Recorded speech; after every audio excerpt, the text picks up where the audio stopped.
को वोट की चोट से सबक सिखाना है, वही हमें अपनी ताकत भी बनानी है कि जिस तरह अकेला चंद्रशेखर आजाद, बताओ पार्लियामेंट में सबसे ज्यादा बोलता है नहीं बोलता है, बताओ क्या चंद्रशेखर आजाद से ईमानदार आपके लिए काम करने वाला कोई आज है? हाथ उठा के बताओ, ईमानदार से है क्या? तो बताओ क्या चंद्रशेखर आजाद को ताकत मिलनी चाहिए नहीं मिलनी चाहिए? बताओ क्या एक जैसे लोकसभा में आपका मेंबर है, क्या विधानसभा में आपका मेंबर होना चाहिए नहीं होना चाहिए? जो पिछली बार कमी रह गई थी पार्षदी में, उसको इस बार विधानसभा में उसको पूरी कर दोगे नहीं कर दोगे? बताओ, दोनों हाथ उठा के बताओ, करोगे नहीं करोगे पूरी? जोर से बताओ क्या निशान? सिर्फ केतली बताने से काम नहीं चलेगा। आपको अगर वाकई में भरोसा है मेरे ऊपर, पहले बताओ भरोसा है या नहीं है? बताओ, जो दो हाथ उठाएगा उसी की बात मानी जाएगी। पक्का भरोसा है? गाजियाबाद के साथियों के लिए अच्छा है कि उनके पास ये अवसर 2 साल के बाद ही आ गया, वरना वो तो 5 साल बाद 27 में ही अपने वोट का प्रयोग करते। मैं पिछली बार भी जब पार्षदी का चुनाव था तो यहाँ आया था, यही पार्क था। आप तमाम लोगों ने मेरा स्वागत किया था, आशीर्वाद भी दिया, लेकिन वो आशीर्वाद पर्याप्त नहीं था। वो आशीर्वाद अगर पर्याप्त होता तो यहाँ पार्षद हमारा जीतता, और जब पार्षद हमारा जीतता तो मैं आपको बताता कि किस तरह से एक पार्षद के सहारे हम जो हैं इस क्षेत्र में काम करा के दिखाते, इस क्षेत्र की तस्वीर बदल के दिखाते। लेकिन जो कमी पिछली बार रह गई थी, ये आप समझिए कि आपको इस बार उसको पूरा करना। इसलिए मैं आपसे अपील करने के लिए आया हूं कि बाबा साहब अम्बेडकर ने अपने 4 बच्चों की कुर्बानी देकर हमें वोट हथियार के रूप में दिया है। जिस तरह शिक्षा हमारा हथियार है, उस तरह वोट भी हमारा हथियार, और दोनों ही हथियारों पे सरकार की ताकत लगी है कि दोनों हथियार कमजोर हो जाएं। जहां जानबूझ के शिक्षा को बाजारीकरण करके, निजीकरण करके गरीबों की पहुंच से दूर किया जा रहा है, आप महसूस करके देखिए, अगर बाबा साहब अम्बेडकर ना पढ़ते, अगर चंद्रशेखर आजाद ना पढ़ता, तो क्या आज अपनी बात को दमदारी से पार्लियामेंट में रख पाता? क्या पार्लियामेंट में आपके हकों की लड़ाई लड़ पाता? क्या जो अभी 3 दिन पहले मैंने सरकार पूछा इस निगम सरकार से कि SC, ST, OBC और मुस्लिम कितने कर्मचारियों को कहां पोस्टिंग दी है, क्या इसका जवाब मांग पाता? ये तो धन्यवाद तो आप और मैं सब लोग मिलकर धन्यवाद देते हैं डॉक्टर बाबा साहब अम्बेडकर का, जिन्होंने अपने 4 बच्चे कुर्बान करके और हमें ये ताकत दिया, अवसर दिया कि हम भी इस भारत में सम्मान की जिंदगी प्राप्त कर सके। इसलिए मैं आपसे कहना चाहता हूं कि जहां एक तरफ शिक्षा को कमजोर करके हमसे हमारे सवाल करने के अधिकार को छीना जा रहा है, वहीं दूसरी तरफ नोट से वोट को खरीदकर, और पहले नोट रात के अंधेरे में बांटी जाती थी, चुनाव से 2 दिन पहले किसी बचौलिए के जरिए आता था आदमी कि भाई चुपचाप नोट ले लो और वोट हमको डाल देना। अब सरकार ऐसी स्कीम लाई है किसी बहन योजना के नाम पे, किसी भाई योजना के नाम पे, कि चुनाव से पहले 7-8 हजार रुपए गरीबों के खाते में डाल देते हैं।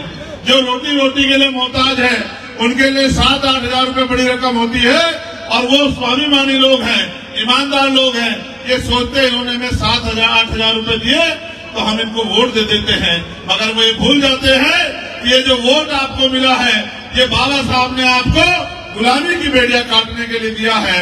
ये वोट आपको अपनी जिंदगी में बदलाव के लिए दिया है। अभी भाई सतपाल कह रहे थे कि यहाँ स्कूल नहीं है, यहाँ कॉलेज नहीं है, यहाँ हॉस्पिटल नहीं है। क्यों नहीं है? इस सवाल का जवाब आप अपने आप से पूछो। यहाँ इसलिए नहीं है क्योंकि यहाँ रहने वाले लोगों को वो आज भी इंसान नहीं मानते। जिनको वो इंसान मानते हैं उन बस्तियों में बढ़िया बढ़िया काम कराते हैं, वहाँ साफ सफाई होती है, वहाँ इज्जत की जिंदगी लोगों को मिल रही है, और आपके हिस्से में आज भी बेकदरी आ रही है। इसलिए मैं आपसे कहना चाहता हूँ कि ये वोट हमारा हथियार है, इसका प्रयोग इतनी समझदारी से होना चाहिए कि सांप भी मर जाए और लाठी भी ना टूटे।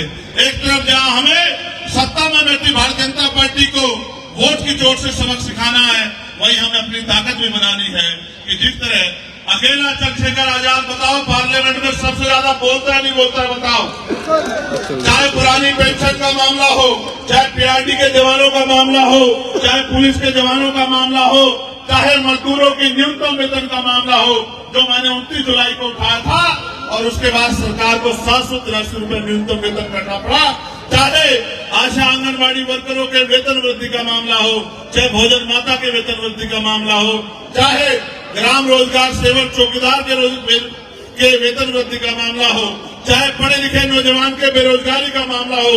आज ही मैंने सवाल पूछा है कि 1,42,000 वैकेंसी है टीचरों की, पढ़े लिखे बच्चे बेरोजगार घूम रहे हैं, उनको नौकरी रोजगार क्यों नहीं देती सरकार? 69,000 शिक्षक भर्ती में पिछड़े दलित वर्ग के बच्चों के साथ घोटाला करके 20,000 पदों को लूटने का काम किया, तो न्याय क्यों नहीं करती सरकार?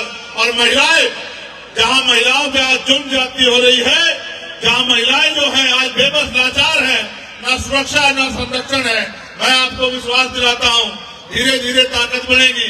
अभी आपका चंद्रशेखर एक छोटे पौधे की तरह है, धीरे धीरे आपके संरक्षण में वो पौधा बड़ा होगा।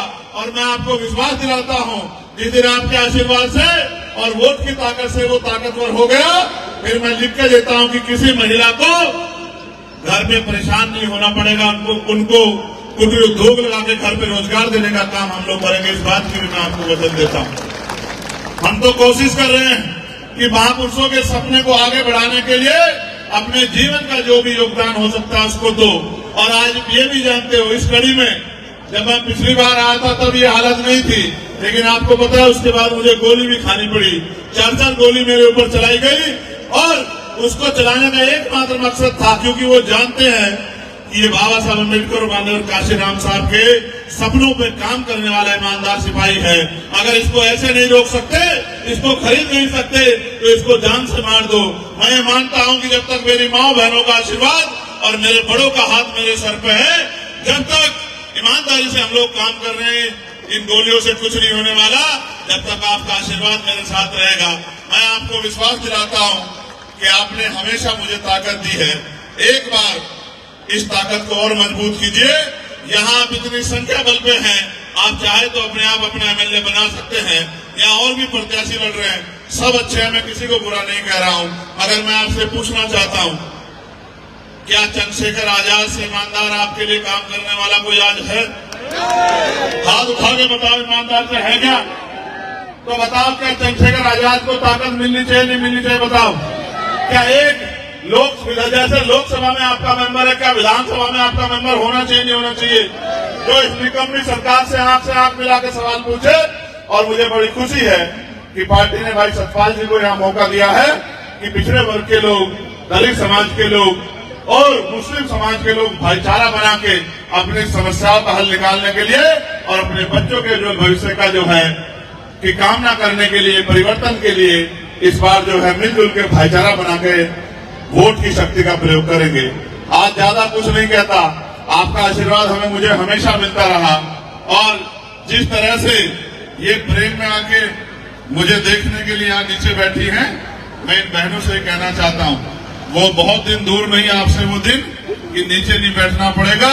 इतनी ताकत अर्जित करेंगे कि महलों से बेहतर कुर्सी हमारी बहनों माओ के लिए लगा करेंगे। इस बात का भी मैं आपको विश्वास दिलाता हूँ। मेरे लिए तो आप भी सब कुछ हो, मेरे लिए तो मान सम्मान सब कुछ आप हो। मैं तो कोशिश कर रहा हूँ कि आने वाली पीढ़ियां इस देश में गुलामी का जीवन ना जिए। इसलिए मैं आपसे अपील करता हूँ और आपसे ये विश्वास भी करता हूँ कि इस बार आप इस लड़ाई में जो पिछली बार कमी रह गई थी पार्षदी में, उसको इस बार विधानसभा में उसको पूरी कर दोगे नहीं कर दोगे? बताओ, दोनों हाथ उठा के बताओ, करोगे नहीं करोगे पूरी? किसी की बातों में तो नहीं आओगे? ऐसा तो नहीं कोई पैसे हला के कहेगा कि छोड़ो चंद्रशेखर को, मरने दो उसको, आप हमारे साथ आ जाओ? तो ऐसा तो नहीं अपने बच्चे का हाथ छोड़ दोगे? पक्का करोगे मदद? बताओ फिर हमारा चुनाव निशान क्या है? बताओ। नहीं, बहुत कम आवाज, इससे ज्यादा तो मेरी अकेले की है। जोर से बताओ क्या निशान?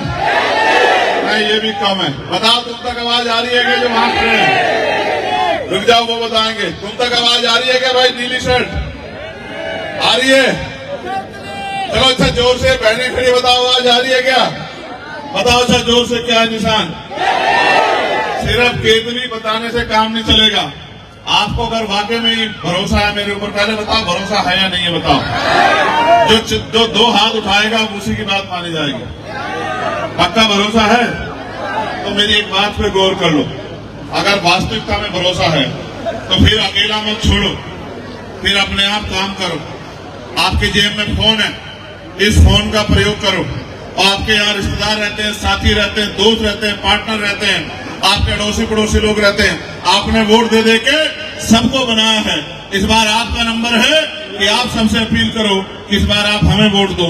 आप अपने घर से निकल के जिस तरह से आप अपना घर चलाने के लिए 8 घंटे मेहनत मजदूरी करते हैं, अपने बच्चों का पेट पालने के लिए और उनको अच्छी शिक्षा दिलाने के लिए, अच्छे कपड़े दिलाने के लिए, अच्छा पानी पिलाने के लिए, सम्मान के जीवन के लिए, तो इस लड़ाई में भी, सम्मान की लड़ाई में भी 1 घंटे 15-20 मिनट, आधे घंटे का योगदान करो। जिनका परिवार रिश्तेदारी यहाँ है वो फोन करो। माओ को स्पेशल कह रहा हूँ, बेटियों की शादी अगर इस विधानसभा में हुई हो तो उनको फोन करना, बेटों की शादी हुई तो उनको फोन करना। यहाँ आपकी बहन रहती हो, बच्चों की बुआ रहती हो, बच्चों की मासा रहते हो, सबको फोन करके एक ही बात कहनी है कि इस बार इधर उधर नहीं भटकना, इस बार अपने भाई को मजबूत करना, उसके हाथों में ताकत देनी है कि निकम्मी सरकारों से जो अधिकार इन्होंने हमारे छीन रखे हैं, वो हमारा भाई वो अधिकार हमें लाके हमारे घरों तक दे और हमें इज्जत सम्मान की जिंदगी मिले। मैं आपका धन्यवाद करता हूँ।